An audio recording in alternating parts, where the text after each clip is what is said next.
RFK Jr. really got some brownie points with me last week when he canceled a $766 million government contract to develop a new bird flu vaccine with Moderna.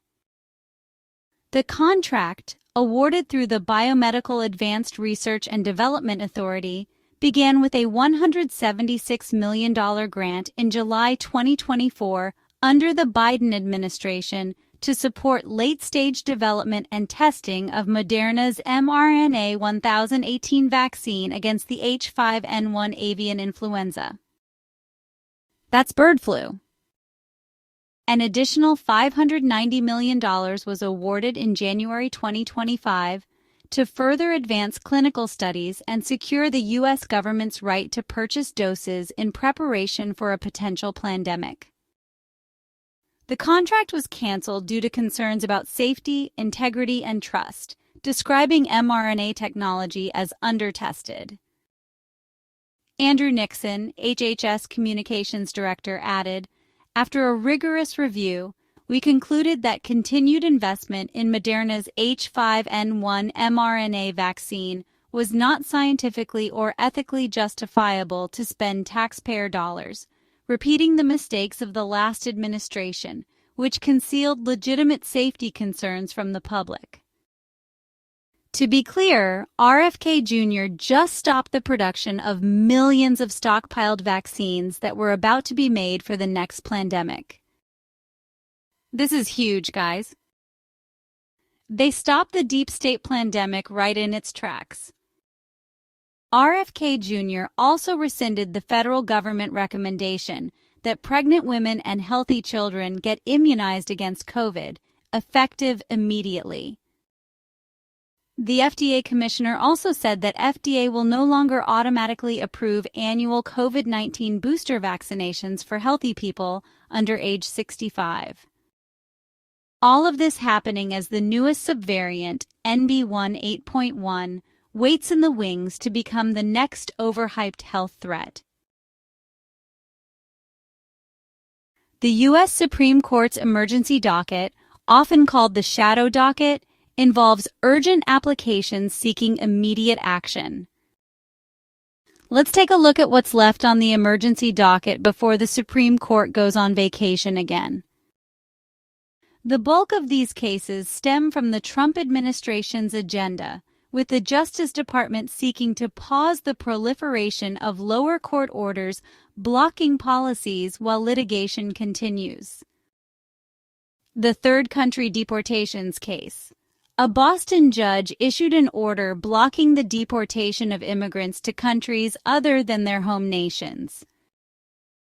The lower judge maintains that the White House violated his earlier ruling with a deportation flight to South Sudan carrying people from other countries who had been convicted of crimes in the U.S. Chief Justice John Roberts temporarily paused the order last week pending further action.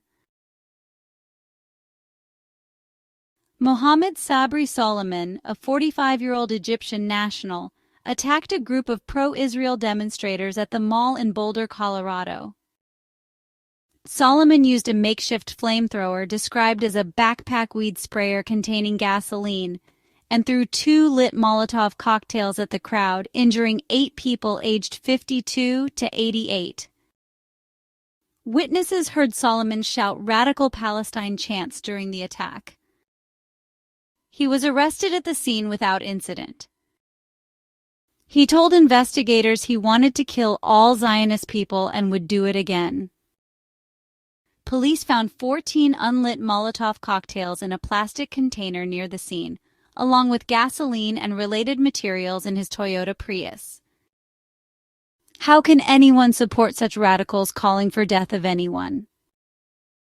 According to the Department of Homeland Security, Solomon came into the country on a tourist visa, which expired on February 26, 2023, so he is here illegally.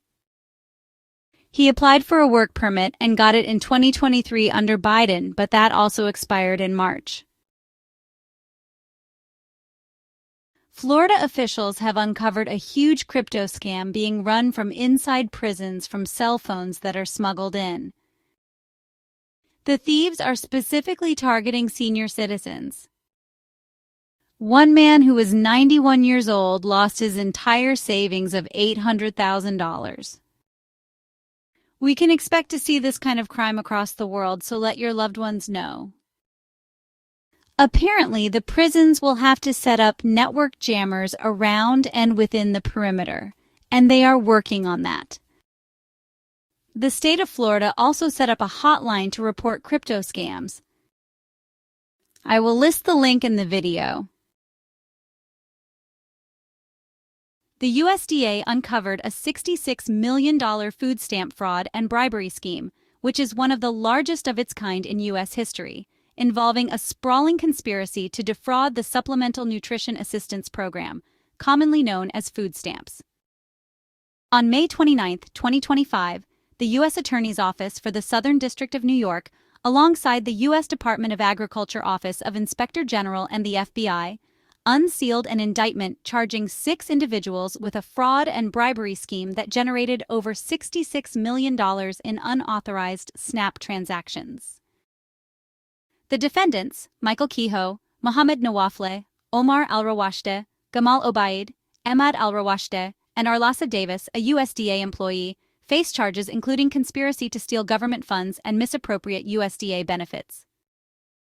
No immigration status has been published on the defendants, but they are all from the sanctuary state of New York. This bust aligns with efforts to curb fraud in federal programs, with SNAP long facing issues like benefit trading for cash or ineligible items. While not directly tied to the Department of Government Efficiency, it reflects similar goals of eliminating waste.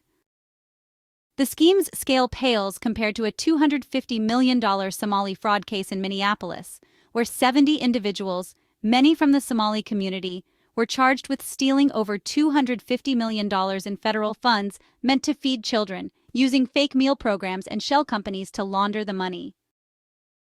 As of 2025, 23 have been convicted or pleaded guilty.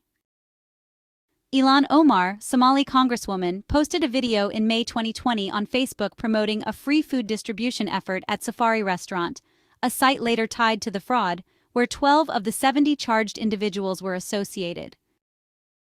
She also received $7,400 in campaign donations from individuals later linked to the scheme, which she returned upon learning of their involvement.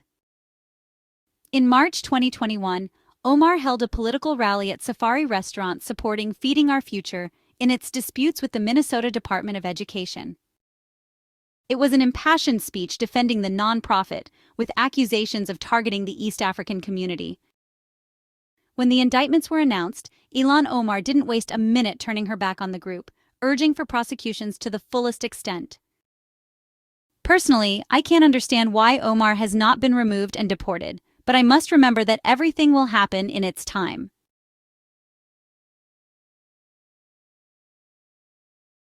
Lastly, in today's headlines, Dick Durbin, Democratic Illinois Senator, has announced that he is retiring, clearing the way for younger Democrats. All I can say is yippee, and we need to keep an eye on retirements. And so that's it for this news update, guys. Let's leave it with this anonymous quote to think about. You cannot wash the world clean in a day, but with each act of kindness, you begin again.